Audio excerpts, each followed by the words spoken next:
নীলফামারী সৈয়দপুরে আওয়ামী লীগের রাজনীতি ছেড়ে বিএনপির আদর্শে অনুপ্রাণিত হয়ে দলটিতে যোগ দিয়েছেন কামারপুকুর ইউনিয়ন আওয়ামী লীগের সাবেক সভাপতি ও নির্বাচিত ইউপি চেয়ারম্যান আনোয়ার সরকার সহ আওয়ামী লীগের নেতাকর্মী ও সমর্থক সহ প্রায় ৩০০ জন বিএনপিতে যোগদান করেন।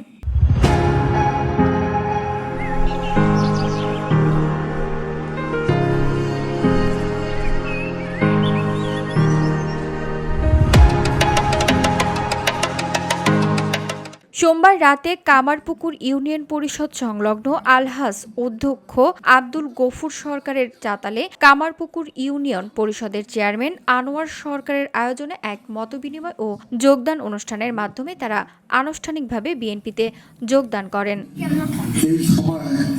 অনুষ্ঠানের প্রধান অতিথি হিসেবে উপস্থিত ছিলেন সৈয়দপুর রাজনৈতিক জেলা বিএনপির সভাপতি ও নীলফামারী ৪ আসনের বিএনপির মনোনীত সংসদ সদস্য প্রার্থী আলহাজ অধ্যক্ষ আব্দুল গফুর সরকার। অনুষ্ঠানে জেলা বিএনপি সহ সভাপতি কাজী একরামুল হক, সৈয়দপুর উপজেলা বিএনপির সভাপতি রেজাউল করিম লোকমান সহ বিএনপি ও সহযোগী সংগঠনের নেতাকর্মীরা উপস্থিত ছিলেন।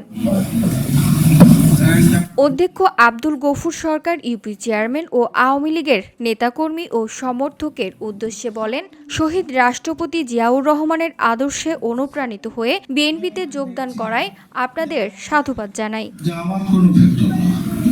VOD Bangla news desk.